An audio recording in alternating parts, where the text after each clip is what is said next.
मैं शुरुआत अपनी एक पुरानी कविता से करता हूँ। मस्जिद के भीतर चहकते हुए बच्चे इसका शीर्षक है।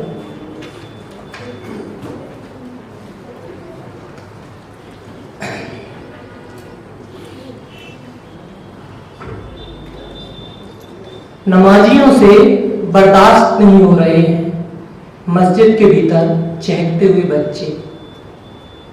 इन बच्चों की वजह से कई चेहरे बिगड़ चुके हैं। कई सारी गालियां जुबान तक आते आते थमकर रह गई हैं। सभी भारी आवाज वाले जिम्मेदार लोग इन्हें डराने की नाकाम कोशिशें कर चुके हैं और अब झुंझलाए हुए बैठे हैं।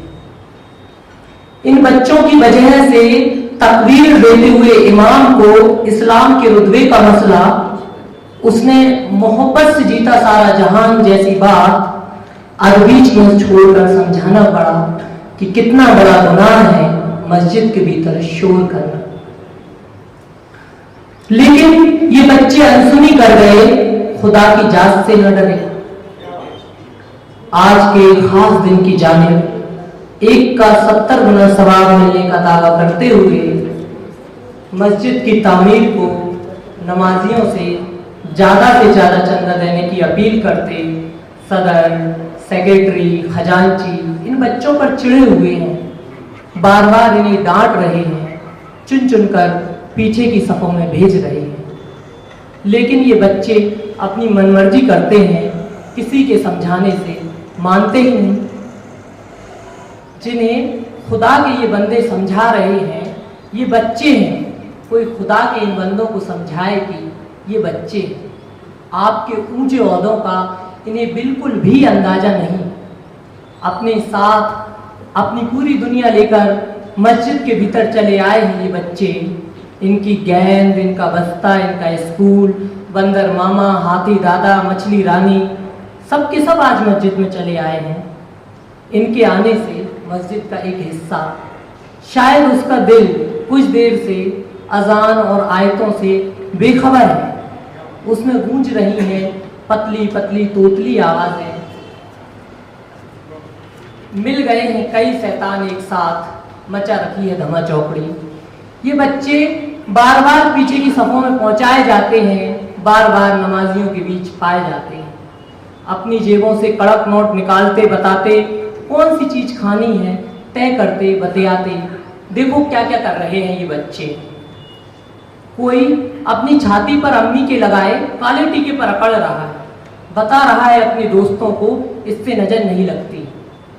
एक सिखा रहा है अपने ढोर दोस्त को सीधी टोपी कैसे लगाई जाती है। एक का कुर्ता बजू करते हुए गीला हो गया है, इसलिए वह उसे सुखा रहा है कि सूख सूख पट्टी चंदन पट्टी गा रहा है। अभी मस्जिद में खुतबा चल रहा था। हदीस के मुताबिक सारे नमाजी रीढ़ की हड्डी सीधी किए, दाहिने पैर का अंगूठा खड़ा रखे खुतबा सुन रहे थे। अब नमाज शुरू हुई है, इमाम ने बांध ली है नियत, तो नमाजियों ने भी दोनों हाथ कानों तक ले जाकर नमाज की नियत बांधी। तो इन नकलचियों ने भी नियत बांधी, यानी अपने दोनों हाथ बांध लिए। नमाजी रुकू में जाते हैं तो ये नकलची भी अपने घुटनों पर हाथ रखकर झुककर खड़े हो जाते हैं, फिर जमीन पर सिर पटक सजदा करते हैं। बड़ों की तरह नमाज पढ़ने की पूरी कोशिश करते हैं ये बच्चे, लेकिन अपने आप खुल जाती हैं इनकी आंखें। एक दूसरे को इस तरह खड़ा हुआ देख अपने आप छूट जाती है इनकी हंसी। बीच नमाज ही टूट जाती है मस्जिद की खामोशी। फिर क्या, हंसी के फव्वारे छूटते हैं, शैतानों को नए नए खेल सूझते हैं।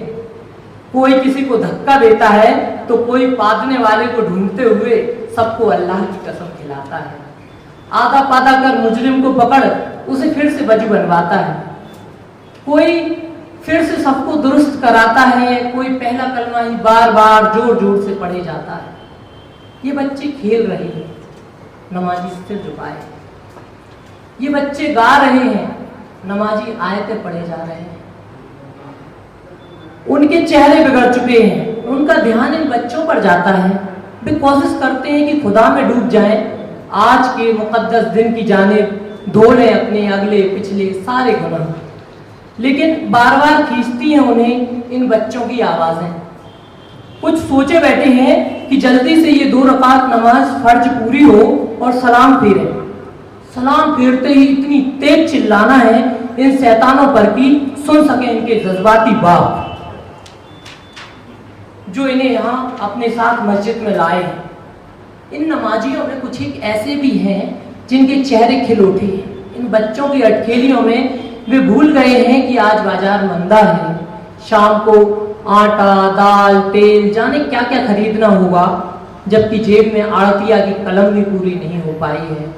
तिरपाल से ढके अपने ठेले को भूलकर, जिंदगी की फिक्रों को भूलकर वे खो गए हैं इन बच्चों में। उनके भीतर का कोई बच्चा खोजने लगा है उसका खोया हुआ बचपन। उसे भी याद आने लगे हैं अपने मिट्टी के ट्रैक्टर, अंटियों से भरी चनचनाती जेबें, बीती पुरानी लड़ाइयों के किस्से। वे पछता रहे हैं कि उनके भी बगल में आज कोई ऐसा दोस्त क्यों नहीं खड़ा जिसे वे आंख मार सकें और सजदे से बमुश्किल उठकर खड़ा हो पाता हुआ मोटा सेठ बताकर हंस सकें। लेकिन वे अब भी जी रहे हैं वह हंसी। आयतों, कलमों, दुरूदों और दुआओं के जुबान पर होते हुए भी अंडा डावे खेलने को वे चढ़ चुके हैं अमरूद के पेड़ों पर, भर रहे हैं हवाओं में कुलांचें, कर रहे हैं आसमानों की सैर। और यहाँ बात नमाज की शुरू हो चुकी है दुआ। दुआ में बोले जाने वाले आमीन को कुछ बच्चे अम्मी समझ बैठे हैं और इमाम की हर दुआ पर चिल्ला रहे हैं अम्मी अम्मी अम्मी, साबित करते हुए ये बच्चे हैं अपनी अम्मियों के बच्चे। तो मत तो कोई जगह अम्मी को मस्जिद में, ये साथ ले ही आएंगे उसे।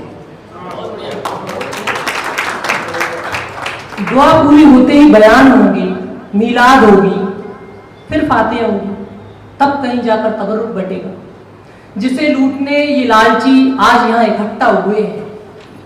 रमजान के अलविदा जुमा में हर बरस तबर्रुक की लालच में मस्जिद के भीतर चले आते हैं कुछ चहकते हुए बच्चे, जिनके जाने के बाद मस्जिद हो जाती है मायूस, गिनती रहती है चंदों में इकट्ठे होते नोट, सुनती रहती है मौलवियों और ओहदेदारों की बहसें। चहकते हुए बच्चों के जाने के बाद उनके वापस आने की दुआ करती हुई अपने में ही खो जाती है मस्जिद। और सुनो,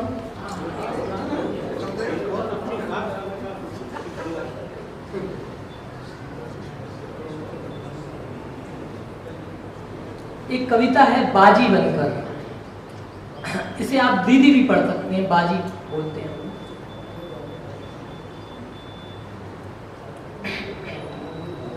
मेरी बहन को जब मुझ पर प्यार आता है कहती है तुम मेरे बड़े भाई नहीं बड़ी बाजी हो। मुझे अच्छा लगता है उसके मुंह से ये सुनकर, अच्छा लगता है अपनी बहन की बाजी बनकर। मैं उसकी बाजी बनने के लिए क्या क्या नहीं करता। उसकी दिन भर की बातें सुनता हूँ, अपनी सारी व्यस्तताओं को भूलकर, सारे कामों को दरकिनार कर निकालता हूँ वक्त, सुनता हूँ उसे, उसके किस्सों को, किस्से उसके दोस्तों के, दिन भर की भागदौड़ के, उसकी खुशियों और परेशानियों की सुनता हुआ देखता हूँ उसकी नज़र से दुनिया। अपनी बहन की बाजी बनकर करता हूँ वह पाठ याद जो उसे करवाना होता है, सुनता हूँ वे गीत जो उसे बहुत पसंद है, जाता हूँ उन दुकानों पर जहाँ मिलते हैं उसकी ज़रूरत के सामान, खाता हूँ वो सारी चीज़ें जिन्हें खाने का मन होता है उसका। मैं अपने बड़े होने का फ़र्ज निभाता हूँ, उसका दोस्त बनकर रहता हूँ, उसके साथ साथ चलता हूँ, जितना जानता हूँ उसे बताता हूँ, अपनी समझ के मुताबिक समझाता हूँ। यह भी सही है कि जब वो हंसती है मैं हंसता हूँ, जब वो डरती है उसका हाथ थाम लेता हूँ, उसकी फिक्र में मैं भीतर तक फिक्र से भर जाता हूँ। वह मुझ पर इतना भरोसा करती है कि उसके गलत फैसलों पर भी मैं नहीं सोच पाता किसी मूंछों वाले बड़े भाई की तरह। जब मैं सोचता हूँ अपनी बहन के बारे में तो सोचता हूँ उसकी बाजी बनकर।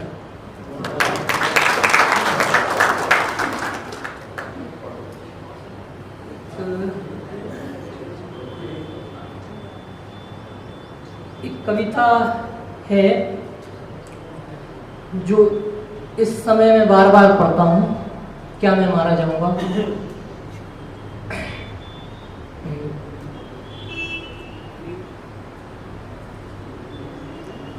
मैं हर रोज खुद को समझाता हूँ मेरे साथ ऐसा कुछ नहीं होगा कि मैं मार दिया जाऊं, बोटी बोटी काट दिया जाऊं, जला दिया जाऊं जिंदा ही, या गोलियों से छलनी कर दिया जाए मेरा जिस्म। लेकिन क्या कर सकूंगा अकेला जब मौत आंखों के सामने होगी, सोचकर कांपने लगता। आखिर कसूर क्या है मेरा या मेरे बाप दादों का। मेरे दादा भूसा बेचते थे, गाय ढोर पालते थे। मेरे पापा सब्जी बेचते हैं, मेहनत मजूरी से जब तक पढ़ाते बना मुझे पढ़ाया। अब जब उनके बस से बाहर हो गया, मैं खुद ही स्कूलों में पढ़ाकर अपनी आगे की पढ़ाई करता हूँ। पापा बीड़ी सिगरेट नहीं पीते, मंडी की गाली गलौच मंडी में छोड़कर आते हैं, घर में एक गाली नहीं बकते ताकि हमारी तालीम सही हो। अम्मी साल भर में एक दो जोड़ी कपड़ों से ज्यादा नहीं सिलवाती ताकि स्कूलों की फीस बढ़ सके। अम्मी पापा दोनों मिलकर खुली आंखों से सपने देखते दिखाते हैं कि जब हम भाई बहनों की लग जाएंगी सरकारी नौकरियां तो जीत जाएंगे वे भी अपनी जिंदगी की जंग, भूल जाएंगे अब तक झेली सारी मुसीबतें। बहुत बेचैन होता हूँ कभी कभी जब नामुमकिन लगने लगते हैं उनके सपने। अचानक परेशान करना शुरू करती हैं लाल लाल आंखें। कहीं गाय मर जाती है, कहीं बम फूट जाता है, कभी दंगे होने लगते हैं तो कभी हिंदुस्तान पाकिस्तान के बीच मैच। तब हर कहीं टकराती हैं लाल लाल आंखें और कांपना शुरू करता हूं मैं। कांपना शुरू करते हैं जाने कितने ही अरबाज। शिनाख्त करता हूं लाशों की तो घबरा जाता हूं, अपना ही चेहरा देखकर चकरा जाता हूं। कितने ही अरबाज कब्रों में दफन हैं, कितने ही काट पीट दिए गए हैं, कितने ही पागल हो गए हैं, कितने ही कांपते हैं मेरी तरह, पूछते हैं एक ही सवाल की, क्या मैं मारा जाऊंगा। मारा जाऊंगा इसलिए कि बच्चे के पैदा होने पर दी जाने वाली अजान मेरे कानों में भी पड़ी। मारा जाऊंगा इसलिए कि बोलना सीखते ही मैंने भी कलमा पढ़ा। उड़ती चिड़िया के धोखे में मेरा भी खतना हुआ कि पापा की उंगलियां थामकर मैंने भी मस्जिद जाना सीखा। यही मेरे कसूर होंगे वरना मैंने तो नहीं गिराए मंदिर, मैंने तो नहीं बनवाई मस्जिदें, मैंने नहीं किया किसी का कत्ल, मैंने नहीं लूटी किसी की असमत। न मैं गजनवी के साथ था, न औरंगजेब को जानता हूं, न शिवाजी से दुश्मनी रखने की कोई जरूरत है मुझे। मेरी जरूरतें भी वही आम हैं, रोटी कपड़ा मकान और थोड़ा सा सुकून। लेकिन जब बार बार कसौटियों पर कसा जाता हूँ, परखा जाता हूँ, अजीब अजीब चश्मों से देखा जाता हूँ तो कांप जाता हूँ। मैं कांप जाता हूँ जब दो चार होता हूँ अपने खिलाफ भरी गई नफरतों से। कांप जाता हूँ जब इकट्ठी की जाती हैं कुल्हाड़ियां, पूजा होती है तलवारों की, भाषा बदल जाती है ईश्वर के जयकारों की।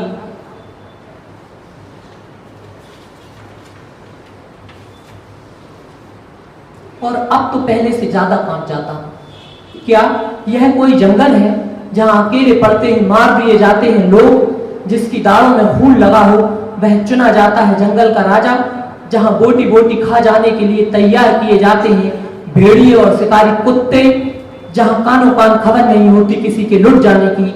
जब देखता हूं चारों ओर जंगल ही जंगल तो कांपने लगता हूं मैं।